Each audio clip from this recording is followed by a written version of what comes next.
अस्सलाम वालेकुम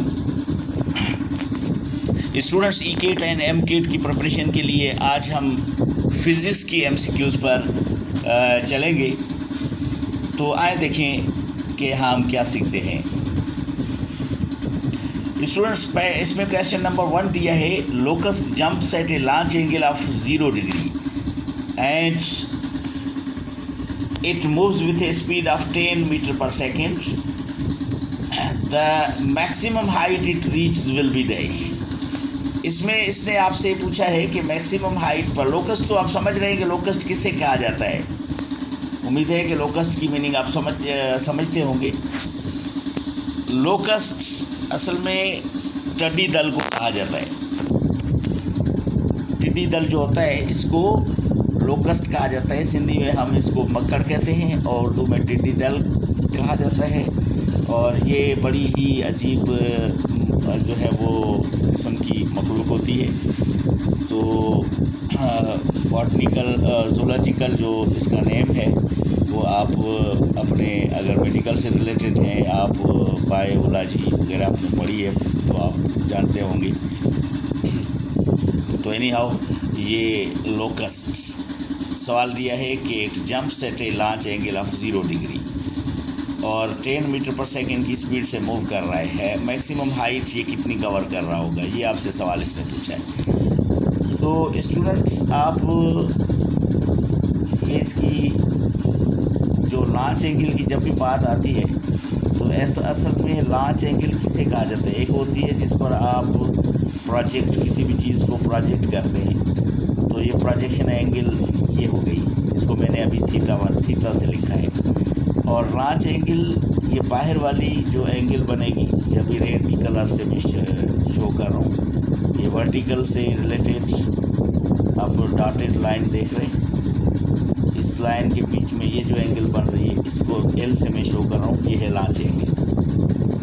दोनों यानी लॉन्च एंगल प्लस थीटा यानी प्रोजेक्शन एंगल दोनों मिलाए तो इनका जमा जो है वो 90 डिग्री आना चाहिए। तो launch angle and projection angle इनका सम क्या होना चाहिए, 90 डिग्री आना चाहिए। ये इसकी अंदर वाली जो प्रोजेक्शन एंगल रही, ये कहता है कि इसकी ये 0 डिग्री पर लॉन्च कर रहा है। तो 0 डिग्री पर जो लॉन्च कर रहा है इसका मतलब कि इसकी प्रोजेक्शन कौन सी होगी, प्रोजेक्शन 90 डिग्री होगी। यानी तकरीबन यूँ समझिए कि ये बिल्कुल अपवर्ड में जा रहा होगा, यूँ वर्टिकल में, ठीक है।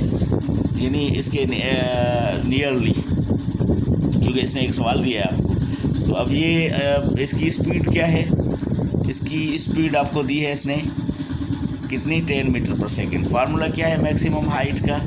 मैक्सिमम हाइट का स्टूडेंट फार्मूला होता है maximum height is equal to V0 square sine square theta by 2g। अब इसमें आप वैल्यूज़ कैलकुलेट करेंगे, पुट करेंगे। साइन स्क्वायर थीटा ये जो पुट करेंगे ये प्रोजेक्शन की एंगल का होगा। ये यहाँ स्टूडेंट्स अक्सर गलती कर लेते हैं कि लॉन्च एंगल जो दी है वही एंगल उसमें पुट कर देते हैं, जो कि गलत होता है। अगर लॉन्च एंगल इसने 10 डिग्री दी हुई है तो आप कैलकुलेशन में जो पुट करेंगे वो 10 डिग्री पुट करेंगे तो ये गलत होगा। आप उसकी लॉन्च एंगल के ज़रिए से जाके प्रोजेक्शन एंगल मालूम करेंगे और फिर वो प्रोजेक्शन एंगल इसमें पुट करेंगे। क्योंकि फार्मूला में जो इस्तेमाल हो रहे हैं ये दोनों जो एंगल्स हैं, ये जो आप फार्मूला में इस्तेमाल करते हैं वो प्रोजेक्शन एंगल कहलाती है और वो आपने फाइंड करनी होगी। अगर गिवन नहीं है, ये सवाल में प्रोजेक्शन एंगल गिवन नहीं है तो आपने कैलकुलेट की, वो हो गई 90 डिग्री। साइन 90 की वैल्यू 1 आती है तो इसका पूरा मैक्सिमम फार्मूला बन गया V0 स्क्वायर अपॉन 2g, क्योंकि साइन स्क्वायर क्या थीटा जो है इसकी वैल्यू क्या आ जाएगी, 1 आएगी। 1 का स्क्वायर निकालेंगे तो अगेन दैट विल रिमेन 1। तो इसका मतलब कि 10 का स्क्वायर क्या बनेगा, 100 बाय 2 इंटू 9.8, 2 इंटू 9.8 क्या बनेगा, 19.6। 100 को 19.6 यानी नियरली अगर 20 से डिवाइड करें तो जवाब आएगा 5। यानी 5 metre will be the maximum height. इस तरह आपने जो है अप्रोक्सीमेट में भी बाज़-औक़ात आपने कैलकुलेट देखना होगा और जल्द से जल्द अगर कंसेप्ट क्लियर है तो आप कंक्लूजन पर पहुंच सकते हैं। तो स्टूडेंट, इसका करेक्ट आंसर है सी। इसी तरह क्वेश्चन नंबर 2 पर हम चलेंगे। If projection angle and launch angle are equal then which statement will be true. Students इसमें कहता है ए स्टेटमेंट में दिया है range will be double of height, B कह रहा है range is equal to height, C में कह रहा है range will be quadruple of height and D में कहता है range will be triple of height. तो अब इसमें क्या जवाब होना चाहिए आप बताएंगे। सोचिए कि अगर आपके पास projection angle and launch angle दोनों बराबर है तो इसका मतलब क्या होगा, projection angle and launch angle दोनों बराबर है, यानी 45 की आपकी प्रोजेक्शन एंगल बन रही है और लॉन्च एंगल भी 45 की बन रही है। तो इसका मतलब कि ये दोनों लॉन्च एंड प्रोजेक्शन दोनों एंगल्स बराबर इस पर हो सकती है। तो अब जब 45 की एंगल आप पुट करेंगे तो आप जानते हैं साइन 45 एंड कास 45 इन दोनों के रेशियोज बराबर आते हैं, ठीक है। तो इसी तरह आपके पास इस पर जब आप जाकर इसको कैलकुलेट करेंगे तो आपको जो रेंज मिलेगी, range should be what, range will be quadruple of height, यानी रेंज हाइट से 4 टाइम्स ज़्यादा होगी, ठीक है, 4 टाइम्स ज़्यादा होगी। आप हाइट का फार्मूला ले लें, हाइट का फार्मूला क्या था, बल्कि रेंज का फार्मूला रेंज का फार्मूला है V not square sine 2 theta divided by G, ये रेंज है और इसको आप लिख दें रेंज। और इसी तरह फिर ये हाइट बराबर है किसके, V not square sine square theta divided by 2g, ये हाइट का रिलेशन है। अब ये दो रिलेशन आपको मिले हुए हैं, आप इसमें वैल्यूज़ पुट करें और कैलकुलेट करें तो आप देखेंगे कि आपके पास जब 40 साइन आप क्या लिखेंगे, साइन 45 डिग्री, यानी अब आपने 45 डिग्री पर इसको मेयर करना होगा।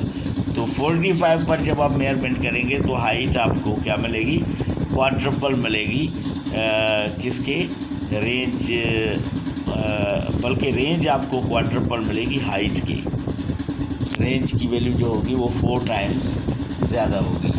इसको फर्दर अगर आप चाहते हैं तो हम यहाँ पर इसको ऑपरेट कर सकते हैं। बेशक आप इधर आ जाए,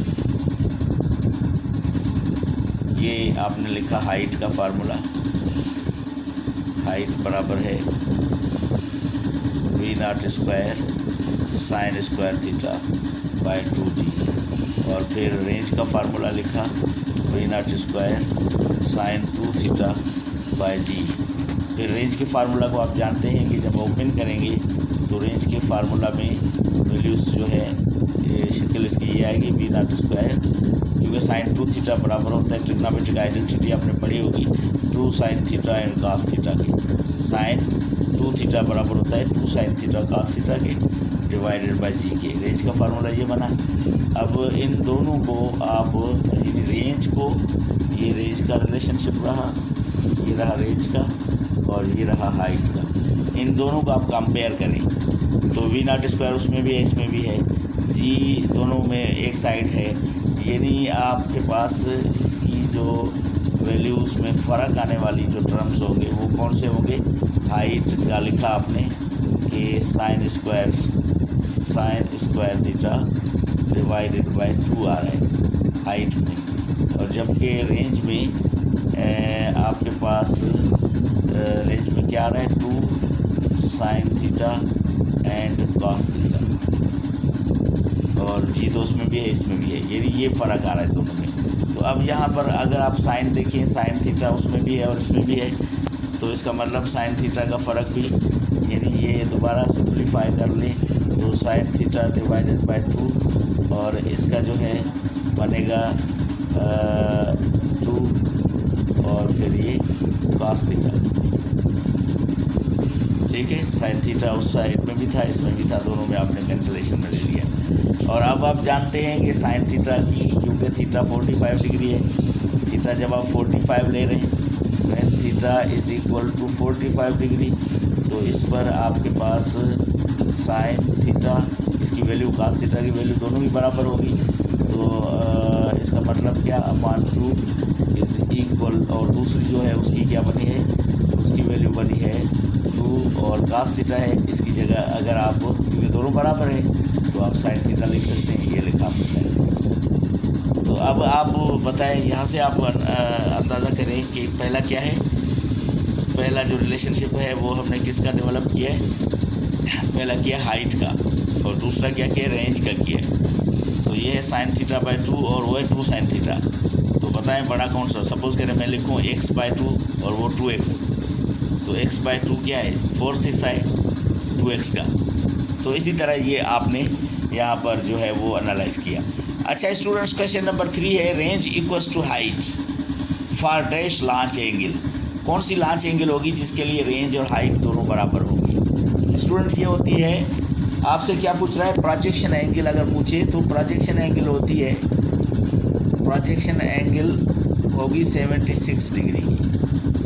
तो लॉन्च एंगल जो बनेगी वो कौन सी, 14 डिग्री। तो स्टूडेंट जिस पर रेंज और हाइट दोनों बराबर हो, इन दोनों के फार्मूलाज लिखेंगे और फिर आप कैलकुलेट करेंगे। तो इसकी कैलकुलेशन कैसे रहेगी, आप लिखेंगे रेंज बराबर है हाइट के, और फिर रेंज का फार्मूला क्या था, v0² sine 2 theta divided by g, और हाइट का क्या था, v0² sine square theta divided by 2g। दोनों को कैलकुलेट किया आपने, इसको खोला, ये 2 साइन थीटा और कॉस थीटा बराबर है ये sine theta sine square theta divided bye, इसमें 2 आएगा, जी बोथ साइड्स कैंसिल हो गए। बाकी जो चीज़ें कॉमन थी वो कैंसिल में आप लेकर आए, साइन स्क्वायर थीटा इसमें भी उस तरफ कैंसिल हो जाएगा, तो ये 2 से जाके मल्टीप्लाई होगा, ये 4 बन गया, और sine theta divided by cos theta को उस तरफ फेंक दिया आपने, ये बना कॉस साइन थीटा अपन कॉस थीटा बराबर होता है टेंजेंट थीटा के, टेंजेंट थीटा बराबर है 4 के। तो यहाँ से आर्क टेन निकाल कर आप इसकी थीटा निकालेंगे, यानी ये थीटा जो बनेगी वो कितनी, 76 डिग्री बनी आपके पास। इसको आप क्या कहेंगे, ये बनेगी प्रोजेक्शन एंगल। कौन सी, वो प्रोजेक्शन एंगल जिसमें आपके पास रेंज और हाइट दोनों बराबर आ रही थी। तो प्रोजेक्शन एंगल अगर ये है तो लॉन्च एंगल के लिए 90 में से 76 निकाल देंगे तो आपके पास क्या बने, 14। तो इसी तरह नियरली 14 डिग्री जो है वो आपके पास लॉन्च एंगल बनेगी। स्टूडेंट्स क्वेश्चन नंबर 4 में कहते हैं equation of trajectory symbolizes which one of the following. Trajectory की इक्वेशन इनमें से किस से सिंबलाइज कर रही है। पहली आप इक्वेशन देखें तो ये इसमें क्वाड्रेटिक तो है, लेकिन जो दोनों में वेरिएबल सेम दे रहा है। और दूसरी इक्वेशन देखें तो पहला ये क्वाड्रेटिक है, क्योंकि आप जानते हैं क्वाड्रेटिक इन नेचर यानी पावर 2 हो मैक्सिमम। इस ट्रेजेक्ट्री के लिए प्रोजेक्टाइल यानी जो पैराबोलिक इक्वेशन है इसकी, तो पैराबोलिक इक्वेशन होने की वजह से आपके पास आप जानते हैं कि क्वाड्रेटिक होनी चाहिए इक्वेशन। क्वाड्रेटिक यानी मैक्सिमम पावर 2 होना चाहिए, और मतलब तो मैक्सिमम पावर 2 जो है वो किस इक्वेशन में आ रहा है, बी में आ रहा है। तो स्टूडेंट्स आज तक का हमने यहाँ तक डिस्कस किया, और इंशाल्लाह ये आपके तकरीबन 5th चैप्टर, पहले 5 चैप्टर तक का हमने प्रोजेक्ट रखा है। 15 जुलाई जो है तक इसके डिफरेंट लेक्चर्स दिए जाएंगे। First 5 chapters of first year मुख्तलिफ टॉपिक्स हम डिस्कस करेंगे, टेक्निकल एंड कॉमन सवाल, उसके बाद most technical and most difficult जो तस्वर किए जाते हैं। ये फ़ेज़ 1 की टेस्ट है। इसी तरह फिर हम फ़ेज़ 2 में चलेंगे, फ़ेज़ 3 में चलेंगे, फ़ेज़ 4 में चलेंगे एंड देन फ़ेज़ 5 होगा। तो फ़ेज़ 5 हम आखिरी जो मेगा टेस्ट होगी उसमें अप्लाई करेंगे, और ये पहले फर्स्ट ईयर के कोर्स के अंदर जो मुकम्मल हो जाएगा तो उसके बाद फ़ेज़ 5 आएगा। ये ड्यूरिंग कोर्स हम फ़ेज़ 1 और फ़ेज़ 2 मैक्सिमम फ़ेज़ 3 तक चलेंगे, और मेगा टेस्ट जो भी होंगी वो फ़ेज़ 4 और 5 उसमें उसकी एप्लीकेशन होगी। तो ये सवाल, अब इसमें से ये ट्रिक्स थी, इसके अंदर दूसरे भी बहुत सारे सवालात बनाए जा सकते हैं। स्टूडेंट्स हम लोग अगली वीडियो में मिलेंगे। आप अपना ख्याल रखेंगे और अपने रब से रुजू रखना नहीं भूलेंगे। मेहनत करें, मेहनत के ज़रिए आगे बढ़ें, अपने असातिज़ा की वालिदैन की कदर करें और इज़्ज़त करें, ताकि दुनिया में आपको भी इज़्ज़त मिले और वो मुकाम मिले जो आप चाहते हैं। सुब्हानकल्लाहुम्मा व बिहम्दिका अशहदु अल्ला इलाहा इल्ला अंता अस्तगफिरुका व अतूबु इलैक।